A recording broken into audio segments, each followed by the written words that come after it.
নবী করিম সাল্লাল্লাহু আলাইহি সাল্লাম যখন কোনো দোয়া পড়তেন তখন দম করতেন। দম করার সময় সামান্য থুথুর সাথে, থুথু নয় একেবারে, কিন্তু ফুঁক যখন দেবেন যাতে মনে হবে যে একটু সামান্য কিছু আসলো, একে নাফাস বলা হয়। আল্লাহ পাক রব্বুল সূরা ফালাকে বলেছেন অমিন শাররিন নাফাসাতে। নাফাখা মানে শুধু ফুঁক দেওয়া, আরবি ভাষায় ফুঁক দেয়, এমন ফুঁক দেওয়া যাতে থুথু বেরোয় না বা থুথুর কিছু লক্ষণ বেরোয় না, কিছু অংশ বেরোয় না, এটাকে নাফাখা ফুঁক দেওয়া শুধু বলা হয়। অনফিখা ফিসসুরে, সিংহায় ফুৎকার দেওয়া হবে, কোরআন কারীমে আল্লাহ বলেছেন। আর এখানে আল্লাহ বলেছেন অমিন শাররিন নাফাসাতে ফিল ওকাদ, জাদুকারিনীরা জাদু করে তো তারা গ্রন্থিতে গিরা লাগিয়ে কি করে ফুঁক দেয়, নাফাসা বলেছে, নাফাখা বলা হয়নি কিন্তু।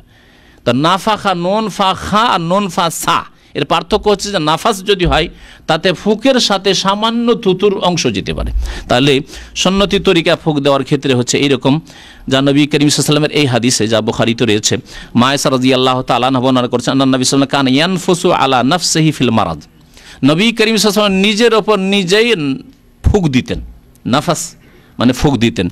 এখানে যেমন একটি বিষয় জানা গেল যে নাফাস ফুঁক দেওয়া, যেটা বললাম যে ফুঁক দিতে এমনভাবে যাতে থুথুর সামান্য কিছু অংশ যেন আসছে এরকম মনে হয়, যেমন অনেক সময় কথা বলতে গিয়ে বেরিয়ে আসে যেমন মনে হয়।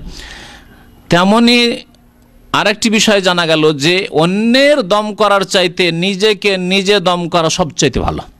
যদি অন্যের দম করা জায়েজ রয়েছে এবং সুন্নাত দ্বারা প্রমাণিত, কিন্তু সবচাইতে উত্তম হচ্ছে নিজে সৎ হওয়ার যথাসাধ্য চেষ্টা করেন, হালাল খাওয়ার যথাসাধ্য চেষ্টা করেন, হারাম থেকে বেঁচে থাকার যথাসাধ্য চেষ্টা করেন, 5 ওয়াক্ত নামাজের হেফাজত করার চেষ্টা করেন, নিজে মুত্তাকি পরেজগার হওয়ার চেষ্টা করেন যথাসাধ্য।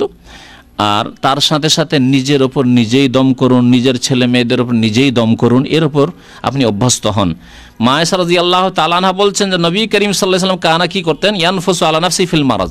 নবী করিম যে কোনো অসুখে নিজের ওপর দম করতেন, বিশেষ করে যেই অসুস্থতায় তিনি ইন্তেকাল করেছেন, আল্লাজি মাতা ফিহি, আল্লাজি মাতা ফিহি, মাতা মানে কি, মাতা মানে মারা গেছেন না, মাতা ইয়ামুতু মাউতান।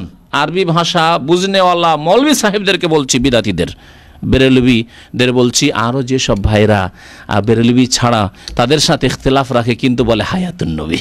আমাদের শাইখুল হাদিস সাহেবও হায়াতুন নবী বলে বসে আছে বুখারীর তর্জমা করতে গিয়ে ভূমিকাতে।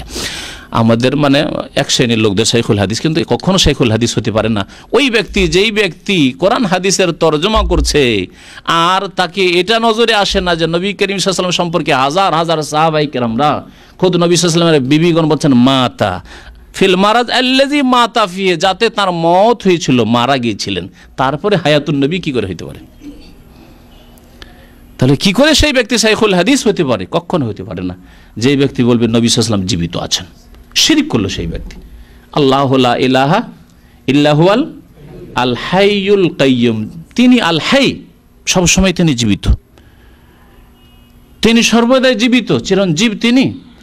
আর যদি বলেন নবী সাল্লাল্লাহু আলাইহি ওয়াসাল্লাম বেঁচে আছেন, তাহলে আল্লাহ পাকের সমতুল্য সমকক্ষ করে দিন, ওয়ালাম ইয়াকুল্লাহু কুফুয়ান আহাদ। আল্লাহ পাকের কেউ কুফু নেই, আল্লাহ পাকের কেউ সমকক্ষ সমতুল্য নেই। আল্লাহকে হাই বলবেন আর নবীকে হাই বলবেন, আপনার জিলানিকে হাই বলবেন, জিলানিকে বলবেন যে কবর থেকে মদত করতে উদ্ধার করতে পারেন, আপনি মুশরিক হয়ে যাবেন, তাওহীদে আপনার বিশ্বাস নেই। ওয়ালাম ইয়াকুল্লাহু কুফুয়ান আহাদ।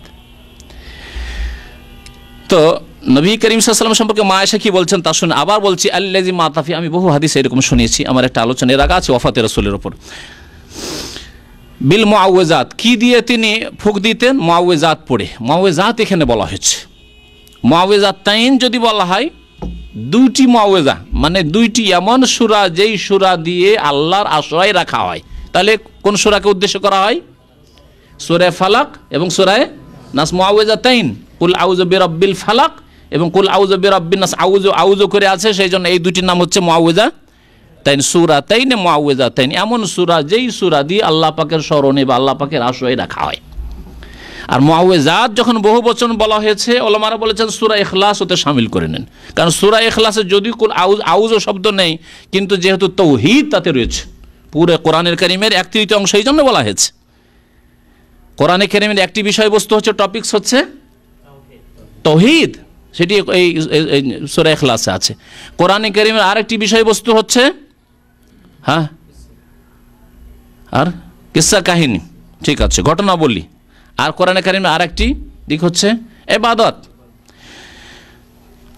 তো এতে তাওহীদ রয়েছে, এটাকে নেওয়া যেতে পারে। নবী করিম সাল্লাল্লাহু আলাইহি ওয়াসাল্লাম মুআউযাত দিয়ে কি করতেন? ফুঁক দিতেন। ফালাম্মা সাকুলা, অত্যন্ত যখন ভারাক্রান্ত হয়ে গেলেন অসুখে, কুনতু আনফুসু, আর হাত উঠছে না, দম করতে পারছেন না, নিস্তেজ হয়ে গেলেন রাসূলুল্লাহ সাল্লাল্লাহু আলাইহি ওয়াসাল্লাম। বলছেন মা আয়েশা, কুনতু আনফুসু আলাইহি বিহিন্না, এই সূরাগুলি মুআউযাত সূরাগুলি পড়ে আমি তার উপর ফুঁক দিতাম, আমি ফুঁক দিতাম, কারণ তিনি আর নিজে দম করতে পারছেন না, ফুঁক দিতে পারছেন না।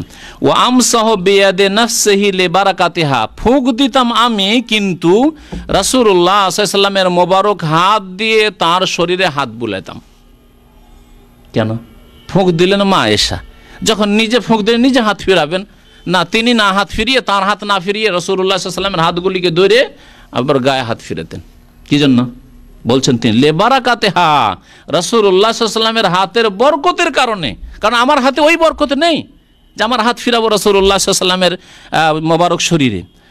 সেই জন্য রাসূলুল্লাহ সাল্লাল্লাহু আলাইহি ওয়াসাল্লাম দম করতে পারছেন না, আমি দম করে পড়ে দিতাম, আর নবী করিম সাল্লাল্লাহু আলাইহি ওয়াসাল্লামের মোবারক হাত তাঁর শরীরে ফিরাইতাম। ফাসআলতু যুহরি, প্রখ্যাত তাবেঈ যুহরিকে জিজ্ঞাসা করলেন তার ছাত্র, কাইফা আনফুসু বা কাইফা আনফুসু, কেমন করে ফুঁক দিত? কালা কানা আনফুসু আলা ইয়াদাইহি।